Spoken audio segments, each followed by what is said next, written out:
तर विद्यार्थी मित्रांनो, आज आपण मानव संसाधन व्यवस्थापनाचं जे आपलं पहिलं चॅप्टर आहे, मानव संसाधन व्यवस्थापनाची ओळख, त्याच्यातल्या पुढच्या पार्टकडे जाणार आहोत. त्याच्यातला पहिला आपला मुद्दा आहे मानव संसाधन व्यवस्थापनाचे महत्व. दुसरा मुद्दा आहे मानव संसाधन व्यवस्थापन आणि कर्मचारी व्यवस्थापन याच्यातला फरक. तदनंतर आपला जो तिसरा मुद्दा आहे तो आहे मानव संसाधन व्यवस्थापनाची भूमिका. आणि चौथा जो पॉइंट आहे तो आहे मानव संसाधन व्यवस्थापनाची गुणवैशिष्ट्ये. तर साधारणतः या 4 पद्धतीने आपलं हे चॅप्टर या ठिकाणी संपणार आहे. 5व्या मुद्द्याला आपण मानव संसाधन व्यवस्थापनाची काही आव्हानं या ठिकाणी बघणार आहोत. तर सुरुवातीला आपण बघितलेलं आहे की मानव संसाधन व्यवस्थापन म्हणजे काय, तर शक्तीच्या इतर स्रोतांपेक्षा भिन्न असलेल्या मानव शक्तीच्या वापराशी आणि तिच्या प्रभावी उपयोगाशी नियंत्रणाशी संबंधित असणारी व्यवस्थापनाची शाखा म्हणजे मानव संसाधन व्यवस्थापन होय. थोडक्यात आपण पाहिलं होतं की कर्मचाऱ्यांच्या संदर्भात केलेलं संपूर्ण कार्य हे मानव संसाधन व्यवस्थापनामध्ये येत असतं. तर असं हे मानव संसाधन व्यवस्थापनात इतकं का महत्वाचं आहे किंवा व्यवसायामध्ये मानव संसाधन व्यवस्थापनाला महत्व का आहे, तर त्याचं वेगवेगळ्या पद्धतीने आपण अभ्यास करणार आहोत. तर मानव संसाधन व्यवस्थापनाचे महत्व आपण सगळ्यात आधी बघूया सामाजिक दृष्टिकोनातून मानव संसाधन व्यवस्थापनाचं महत्व. आता व्यवसायाच्या दृष्टीने समाज म्हणजे कोण, तर माझ्या व्यवसायाच्या दृष्टीने समाज म्हणजे माझ्याकडे काम करणारे लोक, माझ्याकडनं माल खरेदी करणारे ग्राहक, मी ज्यांच्याकडनं पैसा घेत आहे ते गुंतवणूकदार, मी ज्यांना व्याज देते आहे, ज्यांच्याकडनं मी उधारीनं पैसा घेते आहे, अशा बँका, सप्लायर्स, माझ्या व्यवसायाशी संबंधित असणारे संपूर्ण लोक, ती कम्युनिटी, त्याला आपण समाज असं म्हणतो, सोशल आपण त्याला म्हणतो. मग या समाजात येणारी जनता, जनतेच्या गरजा, त्यांना मिळणारं समाधान, या संदर्भातून मानव संसाधन व्यवस्थापनाचं खूप महत्व आहे.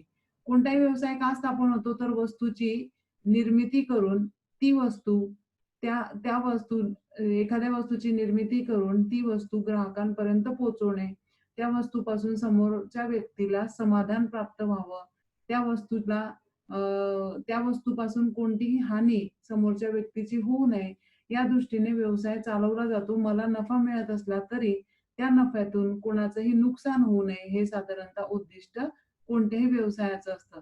म्हणजे सामाजिक भूमिका त्या ठिकाणी जपावी लागते. या सामाजिक दृष्टीतून मानव संसाधन व्यवस्थापकाला सुद्धा महत्वाची कार्य करावी लागतात. तर सामाजिक दृष्टिकोनातून काय कामं करावी लागतात मानव संसाधन व्यवस्थापकाला, तर कर्मचाऱ्यांच्या मानसिक आणि शारीरिक क्षमतेनुसार त्यांना काम सोपवणं, त्यांच्या शारीरिक आणि मानसिक क्षमतेचा दुरुपयोग न करणं, त्यांच्या कार्यक्षमता वाढवण्यासाठी त्यांचं मन वळवणं किंवा त्यांनी जे काम केलं त्याला योग्य मोबदला देणं, त्यांच्या इच्छेनुसार त्यांना अधिकार प्रदान करणं, काम प्रदान करणं, त्यांच्या वैयक्तिक हित सांभाळणं आणि मानव संसाधनाचा प्रभावी जास्तीत जास्त उपयोग करणं, ही कार्य सामाजिक दृष्टिकोनातून करावी लागतात. कारण कर्मचारी ही समाजातलाच एक घटक आहे. त्या व्यक्तीचं मन न दुखता योग्य ते काम करून घेण्यासाठी किंवा ग्राहकांच्या गरजा पूर्ण करण्यासाठी, ग्राहकांना पुरवलेल्या वस्तूतून त्यांना समाधान मिळवून देण्यासाठी सामाजिक दृष्टिकोनातून मानव संसाधन व्यवस्थापनाचं महत्व आहे. दुसरं महत्व आहे पेशाच्या दृष्टिकोनातून महत्व. आता पेशा म्हणजे काय, तर प्रोफेशन. तुम्ही जर एखादा नोकरी जॉईन केली, तर तिथे तुमचा एक आपण म्हणू त्याला पोस्ट असते. तुम्ही क्लरिकल पोस्टला असाल, तुम्ही मॅनेजर म्हणून काम करत असाल, तर तो जो आहे तुम्ही स्वीकारलेला तुमचा नोकरी, त्याला तुम्ही पेशा म्हणतात, त्याला प्रोफेशन म्हणतात. कुणी सीए बनतं, आम्ही प्राध्यापक आहोत, कुणी वकील बनतं, तर तो आमचा पेशा आहे. तर पेशा म्हणून मानव संसाधन व्यवस्थापनाचं खूप मोठं महत्व त्या ठिकाणी असतं. जसं की सुयोग्य आणि सदृढ जर कार्य वातावरणाची उपलब्धता करून द्यायची असेल, तर कर्मचाऱ्यांमध्ये सहकार्याची भावना निर्माण करणं तितकंच महत्वाचं असतं. आणि मानव संसाधन व्यवस्थापक एक पेशाच्या दृष्टिकोनातून प्रोफेशन म्हणून त्या प्रोफेशनला पूर्ण जपण्याचा प्रयत्न करत असतो. कार्यसमाधानाचं वातावरण कर्मचाऱ्यांना तो उपलब्ध करून देत असतो. कर्मचारी हा एक मनुष्य आहे, माणुसकीप्रमाणे त्याच्याशी वागलं पाहिजे या वृत्तीने तो जगत असतो. त्यानंतर वैयक्तिक विकासासाठी त्यांना काही संधी तो उपलब्ध करून देत असतो. दिलेल्या संधींमध्ये जर काही त्रुटी असल्या तर त्या सोडवण्याचा, सुधारण्याचा प्रयत्न सुद्धा मानव संसाधन व्यवस्थापक त्या ठिकाणी करत असतो. म्हणजे एक प्रोफेशन, एक पेशा म्हणून सुद्धा मानव संसाधन व्यवस्थापनाचं महत्व आहे. तिसरं महत्व आहे व्यवसायाच्या दृष्टिकोनातून महत्व. आता व्यवसायाच्या दृष्टिकोनातून जर महत्व बघायचं म्हटलं तर व्यवसायाची जी काही उद्दिष्ट आहे ती पूर्ण करण्यासाठी मानव संसाधन व्यवस्थापकाची अत्यंत आवश्यकता असते. आता व्यवसायाच्या दृष्टिकोनातून महत्व कशाला असतं? प्रॉफिट मिळवायचं आहे, संस्थेचं नावलौकिक वाढवायचं आहे, कर्मचाऱ्यांना समाधानी ठेवायचं आहे. मग यासाठी मानव संसाधन व्यवस्थापकाला विविध कार्य करावी लागतात किंवा काही घटकांवर लक्ष ठेवावं लागतं. तर त्या घटक कोणते असतील तर अभिप्रेरणा देणं, कर्मचाऱ्यांमध्ये कामाबद्दल जागरूकता निर्माण करणं, त्यांची उत्पादकता वाढवण्यासाठी त्यांना मदत करणं, सुरक्षात्मक उपाययोजना. कारण हे व्यवसायाच्या दृष्टीनं खूप महत्वाचं आहे. जर व्यवसाय आपल्याला विकसित करायचा असेल, वाढवायचा असेल, तर व्यवसायाच्या दृष्टीने सगळ्यात चांगल्या बाबी मानव संसाधन व्यवस्थापकाला करणं अत्यंत आवश्यक आहे. मानवशक्तीचा जास्तीत जास्त उपयोग त्याला करणं आवश्यक आहे. तरच उत्पादकता वाढेल. उत्पादकता वाढेल तरच नफा वाढेल किंवा विक्री वाढेल किंवा त्याच्यातलं आपण म्हणू बऱ्याचशा त्रुटी कमी झालेल्या आपल्याला उत्पादन निर्माण करताना क्वालिटी त्या ठिकाणी निर्माण होईल. या पद्धतीनं व्यवसायाच्या दृष्टिकोनातून सुद्धा मानव संसाधन व्यवस्थापनाचं महत्व आहे. तदनंतर आहे उत्पादनाच्या दृष्टिकोनातून महत्व. आता उत्पादनाच्या दृष्टिकोनातून महत्व म्हणजे काय? जेवढी कर्मचाऱ्यांची कार्यक्षमता वाढेल, तेवढं उत्पादन वाढेल आणि कर्मचाऱ्यांची कार्यक्षमता केव्हा वाढणार आहे? जेव्हा त्यांना कार्यसमाधान प्राप्त होणार आहे. त्यांनी केलेल्या कामाचं मानधन त्यांना मोबदला चांगला मिळणार आहे. त्यांच्याशी लोकांची वागणूक चांगली असणार आहे.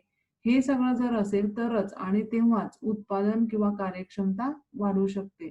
म्हणून उत्पादन वाढावं, त्याचप्रमाणे चांगलं उत्पादन वाढावं. बऱ्याचदा काय होतं की क्वांटिटी वाढते, संख्या वाढते, परंतु क्वालिटी घसरली जाते, कमी होते. म्हणजे क्वांटिटी इम्प्रूव्हज है ना, क्वांटिटी वाढते. आज 1000 युनिट उद्या 2000 बनतील, पण मे बी जी पॉलिशिंग असेल, जी फिनिशिंग असेल, जो टच असेल तो त्या उत्पादनाला येत नाही. मात्र मानव संसाधन व्यवस्थापन जर योग्य पद्धतीचं असेल तर उत्पादन पण चांगल्या क्वालिटीचं होतं, चांगल्या दर्जाचं होतं आणि चांगल्या कमी किमतीमध्ये जास्त उत्पादन होणं त्या ठिकाणी शक्य होतं. म्हणून उत्पादनाच्या दृष्टिकोनातून सुद्धा मानव संसाधन व्यवस्थापनाचं तितकंच महत्व आहे. नंतर आहे मानसशास्त्रीय दृष्टिकोनातून महत्व. मानसशास्त्रीय, आता मानव संसाधन व्यवस्थापन करतानाच असा संबंध आहे की एकमेव सजीव घटकाशी संबंध आहे. त्यांना मन आहे, त्यांना भावना आहे, त्यांना विचार आहे, त्यांना आळस आहे, त्यांना काम टाळणं आहे, त्यांना आनंद आहे, उत्साह आहे. या सगळ्या गोष्टी मानसशास्त्राच्या दृष्टिकोनातून खूप महत्वाच्या असतात. समजा तुम्ही पैशाचं व्यवस्थापन करत असाल तर कितीही वापरला, कुठेही वापरला तर त्याला मन नाहीये. कसाही फेकला, उचलला, चालवला तरी त्याला मन नाही. पण व्यक्तीला थोडंसं जरी रागवलं 4 लोकांमध्ये तर त्याचं मन दुखावलं जातं. तो दुखावला जातो, तो काम करत नाही किंवा मग इतर काहीतरी तो अपव्यय साधन सामग्रीचा करतो. म्हणून ज्या लोकांशी आपला संबंध आहे तो सजीव घटक आहे आणि त्यांच्या मानसशास्त्राचा वापर करून, उपयोग करून, त्याचा अभ्यास करून मानव संसाधन त्यांच्याकडनं चांगला काम करून घेत असतं. श्रमशक्तीचा योग्य तो उपयोग करून घेऊ शकतो. म्हणजे पोषक आणि योग्य वातावरण त्यांना प्रदान करणं, त्यांना सतत हास्यामध्ये ठेवणं, नंतर त्यांना प्रभावी साधन सामग्री उपलब्ध करून देणं, त्यांना बक्षिसं देणं, त्यांचं कौतुक करणं, हे सगळं मानसशास्त्रीय घटकाचे पार्ट्स आहे. हे सगळे मानव संसाधन व्यवस्थापकाला त्या दृष्टीनं करावे लागतात. नंतर आहे श्रमशक्तीच्या दृष्टिकोनातून मानव संसाधन व्यवस्थापनाचं महत्व. श्रमशक्ती, माझ्याकडे काम करणारं मनुष्यबळ, माझ्याकडे काम करणारे लोक. आणि मी आधीच म्हटलं की हा एकमेव असा घटक आहे की ज्याची साठवणूक पण करता येत नाही. तुम्ही श्रम साठवू शकतात का? एका व्यक्तीने 5 तासाचं काम केलं, त्याचे 3 तासाचे श्रम आपण साठवू शकतो का? नाही. उद्या तो काम करेल असं म्हणू शकतो का? नाही. त्याला उद्याचं 8 तासाचं पण काम करायचं आहे आणि आजचे श्रम आपण साठवू शकत नाही किंवा अलवचिक असतं ते. तुम्हाला लगेच मनुष्यबळाची गरज पडली, तर तुम्ही लगेच बोलवू शकता का? वाढवू शकता का? नाही. त्याला आधीचं नियोजन अत्यंत आवश्यक असतं. सपोज शेतात तुम्ही गेल्यावर तुमचा अंदाज असतो, की 2 लोकं घेऊन गेलो, की आपलं काम कंप्लीट होणार आहे. पण बऱ्याचदा काय होतं, की गेल्यानंतर अंदाज येतो, की नाही, इथे तर 7 बाया लागणार आहेत, लेडीज त्या ठिकाणी. मग लगेच त्याच वेळेला, त्या क्षणाला तुम्ही गावातून जाऊन लेडीज आणू शकतात का? नाही. श्रमशक्तीचा पुरवठा हा जनरली अलवचिक असतो. लगेचच्या लगेच त्याच्यामध्ये आपल्याला कन्व्हर्शन, बदल करता येत नाही किंवा लगेचच्या लगेच ती उपलब्ध करता येत नाही, तिची साठवणूक करता येत नाही. अशा न साठवता येणाऱ्या, न बदलता येणाऱ्या श्रम घटकाचा जर आपल्याला दीर्घकालीन वापर करायचा आहे, तर तो वापर आपण मानव संसाधनाच्या व्यवस्थापनाच्या माध्यमातूनच चांगला करू शकतो. म्हणून श्रमशक्तीच्या दृष्टिकोनातून, योग्य विवरचना करण्याच्या दृष्टिकोनातून, त्याची अंमलबजावणी करण्याच्या दृष्टिकोनातून मानव संसाधन व्यवस्थापनाचं महत्त्व आहे. त्यानंतर आहे कार्यसंस्कृतीच्या दृष्टिकोनातून महत्त्व. आता कार्यसंस्कृती म्हणजे काय? तर आपल्यामध्ये असणाऱ्या सुप्त गुण, आपल्यामध्ये असलेल्या पात्रता यांचा विकास करणं. त्या विकास करून वैयक्तिक उपक्रमासाठी किंवा वैयक्तिक उद्दिष्टांचा पूर्तीसाठी मानव संसाधन व्यवस्थापनाचा वापर करून घेणं. पण याच्यासाठी काय करावं लागतं? मानवाची जी मूल्य असतील, त्यांचा समजूतदारपणा असेल, त्यांची कार्यक्षमता असेल, किंबहुना त्यांची कार्य करण्यातली निपुणता असेल, त्या लोकांमधला समन्वय असेल, त्यांचं सहकार्य असेल, हे सगळं काय आहे? उपक्रमाच्या कृतीमध्ये येणाऱ्या या मानवाच्या सर्वांगीण बाबी आहेत. म्हणून या सर्व बाबींमध्ये त्यांच्या कार्यसंस्कृतीवर, काम करण्याच्या पद्धतीवर काय परिणाम होतो, या दृष्टिकोनातून सुद्धा मानव संसाधन व्यवस्थापनाचं महत्त्व आहे. जेवढी कार्यसंस्कृतीचा विकास होईल, जेवढा कार्यसंस्कृतीचा विकास होईल, तेवढा मानव त्या ठिकाणी कर्मचारी संतुष्ट राहतात, आनंदी राहतात, काम करण्याचा आनंद ते घेतात आणि कार्यसंस्कृती जर तुम्ही चांगली उपलब्ध करून देत नसाल, तर मात्र कर्मचारी काम करण्यासाठी मनापासून तयार होत नाही. म्हणून मानव संसाधन व्यवस्थापनाचं महत्त्व आहे कार्यसंस्कृती टिकवून ठेवणं, निर्माण करण्याच्या दृष्टिकोनातून. नंतर एक महत्त्वाचं आहे शिक्षण आणि प्रशिक्षणाच्या दृष्टिकोनातून महत्त्व. कर्मचाऱ्यांना जर आपल्याला चांगलं शिक्षण द्यायचं असेल किंवा चांगलं काम करण्यासाठी, उत्पादकता वाढवण्यासाठी त्यांना प्रशिक्षण द्यायचं असेल, तर ते काम कुणाचं आहे? ते काम आहे मानव संसाधन व्यवस्थापनाचं. कारण शिक्षण आणि प्रशिक्षणाशिवाय कोणताही व्यक्ती चांगल्या पद्धतीने काम करू शकत नाही. मग प्रशिक्षण आणि शिक्षण कुणाला द्यायचं? तर अधिकारी, व्यवस्थापक, वरिष्ठ व्यवस्थापक, कनिष्ठ व्यवस्थापक, इव्हन कर्मचारी, सुशिक्षित आणि अशिक्षित कर्मचारी यांच्यामध्ये सुद्धा कार्यनिपुणता यावी, जास्तीत जास्त चांगलं काम त्यांनी करावं, आधुनिक तंत्रज्ञान त्यांनी वापरावं, यासाठी त्यांना शिक्षण आणि प्रशिक्षणाच्या सेवा आणि सुविधा मानव संसाधन व्यवस्थापनाच्या माध्यमातून उपलब्ध करून दिल्या जातात. नंतरचं महत्त्वाचं महत्त्व आहे संदेशवहनाच्या दृष्टिकोनातून महत्त्व. संदेशवहन म्हणजे कम्युनिकेशन. कम्युनिकेशन वेगवेगळं असतं. आपण म्हणतो अपवर्ड कम्युनिकेशन, डाउनवर्ड कम्युनिकेशन असेल किंवा समांतर पातळीवरचं. आपण पाहिलं नाही SYBCOM ला अधोगामी संदेशवहन, ऊर्ध्वगामी संदेशवहन आणि समांतर म्हणजे कर्मचाऱ्यांनी कर्मचाऱ्याशी केलेलं, क्लर्कने क्लर्कशी केलेलं समांतर, मालकाने कर्मचाऱ्यांशी केलेलं अधोगामी, कर्मचाऱ्यांनी वरिष्ठ व्यवस्थापकांशी केलेलं कम्युनिकेशन डाउनवर्ड, अधोगामी, ऊर्ध्वगामी आणि समांतर अशा वेगवेगळ्या पद्धतीच्या संदेशवहनासाठी. संदेशवहन म्हणजेच काय? मनातले भाव, भावना, विचार, संदेश, निरोप लेखी आणि तोंडी स्वरूपात समोरच्या व्यक्तीकडे पोहोचवणं, याला संदेशवहन म्हणतात. आणि मानव संसाधन व्यवस्थापकच मध्यस्थाचंच काम करत असतो. मालकाचे जे नियम असतील, ध्येय धोरणं, उद्दिष्ट, पॉलिसीज असतील, ते कर्मचाऱ्यांपर्यंत पोहोचवणं आणि कर्मचाऱ्यांच्या मागण्या, अडचणी, समस्या मालकापर्यंत पोहोचवणं, या स्वरूपाचं काम मानव संसाधन व्यवस्थापक संदेशवहनाच्या माध्यमातून करीत असतो. म्हणून संदेशवहनाच्या दृष्टिकोनातून सुद्धा मानव संसाधन व्यवस्थापनाचं महत्त्व आहे. आणि सगळ्यात शेवटचं आहे संशोधनाच्या दृष्टिकोनातून महत्त्व, रिसर्च. बघा, जे उपक्रम, जे उद्योग, जे व्यवसाय सगळं बाजूला ठेवून संशोधनाच्या माध्यमातून चांगल्या चांगल्या पर्यायांचा शोध घेत असतात, त्यांचा उद्योग विकास होतो. मात्र जे उद्योजक, जे व्यवसाय संशोधनाचा आधार न घेता फक्त आशा, अपेक्षा याच्यावरच अवलंबून राहतात, त्यांचा मात्र विकास होत नाही. आणि मानव संसाधनाची जी आधुनिक संकल्पना आहे, ती संशोधनावर भर देणारी आहे. नवीन काहीतरी शोधणं, नवीन मानव संसाधनाच्या संदर्भात नवीन काहीतरी शोधून त्याच्यामध्ये इम्प्लिमेंटेशन करणं, त्यांच्याकडनं काम करून घेण्याच्या वेगवेगळ्या पद्धती करणं, कामगारांसाठी नवनवीन कार्यक्रम आखणं, संशोधन करून त्यांचा कामाचा वेळ कमी करणं, ही सगळी कामं मानव संसाधन व्यवस्थापक संशोधनाच्या माध्यमातून करीत असतो. म्हणून मानव संसाधन व्यवस्थापनाचं त्या दृष्टिकोनातून सुद्धा महत्व आहे. साधारणतः आपण या 10 मुद्द्यांच्या स्वरूपात मानव संसाधन व्यवस्थापनाचं महत्व पाहिलेलं आहे. आणि मानव संसाधन व्यवस्थापनाचं महत्व जाणून घेत असताना तुम्हाला पेपरला सुद्धा तितकंच महत्वाचं आहे ते importance of human resource management जवळपास येतोच. हा क्वेश्चन जवळपास येतोच, म्हणून त्याची तयारी तुम्ही करून ठेवायची. नंतर पुन्हा जाऊया आपण पहिल्या स्लाइडला. यानंतर आपण महत्वाचा मुद्दा बघणार आहोत, मानव संसाधन व्यवस्थापन आणि कर्मचारी व्यवस्थापन याच्यातील फरक. मानव संसाधन व्यवस्थापन आणि कर्मचारी व्यवस्थापन याच्यातील फरक. मानव संसाधन व्यवस्थापक, कर्मचारी व्यवस्थापक, तुम्हाला नावातनं जवळपास दोघं संकल्पना सारख्या वाटत असणार आहेत. मानव संसाधन व्यवस्थापन म्हणजे काय, त्याच्यात पण मानव दिसतोय तुम्हाला, आणि कर्मचारी व्यवस्थापन म्हणजे काय, त्याच्यात पण तुम्हाला मानव दिसतोय. मग तुम्ही म्हणाल यांच्यामधला फरक काय? बऱ्याचदा बऱ्याच अर्थतज्ञांनी, बऱ्याच व्यवस्थापक तज्ञांनी याचा अभ्यास करून दोघं संकल्पना सारख्या जरी दिसत असल्या तरी त्या दोघं संकल्पना एकमेकांपेक्षा खूप भिन्न आहेत, हे त्यांनी मांडून दिलेलं आहे.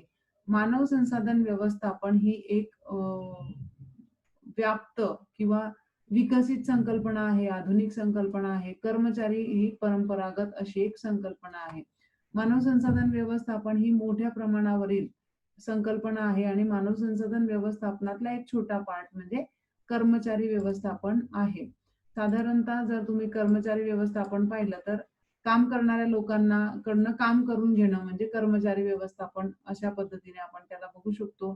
मात्र मानव संसाधन व्यवस्थापनामध्ये फक्त काम करून घेणं नाही, तर कर्मचाऱ्यांची कौशल्य, त्यांचं ज्ञान, त्यांच्या भावना, विचार, क्षमता, हुशारी याचा सुद्धा मानव संसाधन व्यवस्थापनामध्ये विचार केला जातो. पूर्वी काय केलं जायचं, कर्मचाऱ्यांचं व्यवस्थापन केलं जायचं, मात्र आता काय केलं जातं, मानव संसाधन व्यवस्थापन त्या ठिकाणी केलं जातं. मग नेमका जर आपल्याला त्यांच्यातला फरक बघायचा असेल तर त्यासाठी आपण पुढे जाऊयात. तर सुरुवातीला मानव संसाधन व्यवस्थापन म्हणजे काय आपण पाहिलंय की शक्तीच्या इतर स्रोतांपेक्षा भिन्न असलेल्या मानव शक्तीचा प्रभावी उपयोग आणि नियंत्रणाशी संबंधित असलेली व्यवस्थापनाची शाखा म्हणजे मानव संसाधन व्यवस्थापन होय. आणि कर्मचारी व्यवस्थापन म्हणजे काय, माझ्याकडे काम करत असणाऱ्या सगळ्या व्यक्ती किंवा व्यक्ती समूह त्यांच्याकडनं काम करून घेणे म्हणजे कर्मचारी व्यवस्थापन. अशा दोन वेगवेगळ्या संकल्पना या आहेत. आता आपण एक एक बघू. कर्मचारी व्यवस्थापन म्हणजे काय, तर कर्मचारी म्हणजे कोण, तर कर्मचारी म्हणजे अशी व्यक्ती जी आपल्याकडे कार्यरत आहे, कार्यरत असणारी एक व्यक्ती किंवा व्यक्तींचा समूह, त्या व्यक्तींच्या समूहाचं केलेलं व्यवस्थापन म्हणजे कर्मचारी व्यवस्थापन. म्हणजे माझ्याकडे जर 10 लोक काम करत असतील तर त्या 10 लोकांचं मी केलेलं व्यवस्थापन, त्यांनी कोणतं काम करावं, त्यांना किती पगार द्यावा, त्यांच्याकडनं काय काम करून घ्यावं, बस इतकं. मानव संसाधन व्यवस्थापन यापेक्षा खूप वेगळं आहे.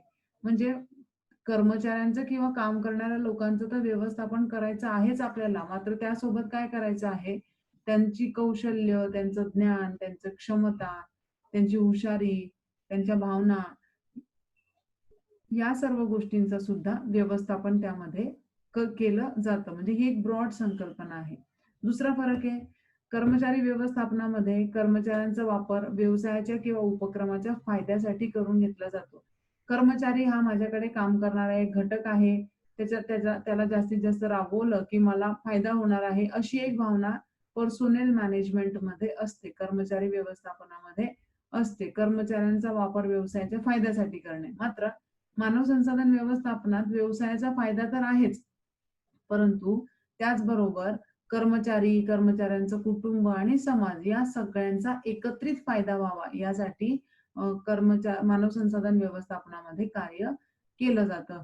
म्हणजेच काय, तर यामध्ये काय आहे, कर्मचारी स्वतः, नंतर त्याचं कुटुंब, समाज आणि स्वतः व्यवसाय या सगळ्यांचा फायदा. याच्यामध्ये फक्त कुणाचा फायदा, उपक्रम किंवा व्यावसायिकाचा फायदा कर्मचारी व्यवस्थापनामध्ये. मानव संसाधन व्यवस्थापनामध्ये मात्र 3 घटकांचा विचार केला जातो. व्यवसाय, कर्मचारी, कर्मचाऱ्यांचं कुटुंब आणि समाज.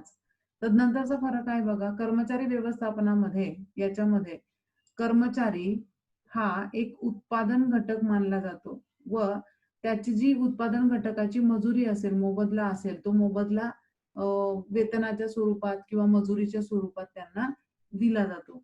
म्हणजे काय आहे, उत्पादन घटक, उत्पादनाचे 4 घटक तुम्हाला माहिती आहे ना, भूमी, श्रम, भांडवल, संयोजन, त्याच्यातला एक उत्पादनाचा घटक मानला जातो. मात्र मानव संसाधन व्यवस्थापन ही एक चांगली संकल्पना आहे. त्यामध्ये मानवाला किंवा काम करणाऱ्या व्यक्तीला, कर्मचाऱ्याला उत्पादनाचा घटक मानला जातोच. मात्र त्यांना ज्या काही सामाजिक जाणीवा असतील, त्याचं मानसशास्त्र असेल, त्याचं मन असेल, त्याच्या भावना असतील, विचार असतील, त्या सर्वच बाबी त्याच्या विचारात घेतल्या जातात. म्हणजे उत्पादनाचा घटक तो आहे, मान्य आहे. मात्र त्याला पण काही भाव आहे, जीव आहेत, त्याला काहीतरी मानसशास्त्र आहे, याचा विचार मानव संसाधन व्यवस्थापनात केला जातो. नंतर कर्मचारी व्यवस्थापनाचं जर आपण विचारात घेतलं तर उत्पादनाचा घटक म्हणून विचार करून खर्च म्हणून त्याच्याकडे पाहिलं जातं. म्हणजे कर्मचाऱ्यांवरना जर मी बोनस देत असेल, तर तो माझा खर्च आहे आणि खर्च कमीत कमी करण्याचा प्रयत्न त्या ठिकाणी केला जातो. मात्र मानव संसाधन व्यवस्थापनात कर्मचाऱ्यांवर केलेला खर्च हा नफा म्हणून किंवा नफा मिळवून देणारा घटक म्हणून केला जातो. म्हणजे मी यांच्यावर जो काही खर्च करणार आहे, त्याच्यातून मला नफा मिळणार आहे. भविष्यात त्याच्यातून मला उपयोग होणार आहे. म्हणजे खर्च न मानता तो खर्च गुंतवणूक म्हणून मानला जातो. मात्र कर्मचारी व्यवस्थापनात तो फक्त निरर्थक किंवा खर्च म्हणून त्याच्यावर केला जातो. त्यांना जर समजा ट्रान्सपोर्ट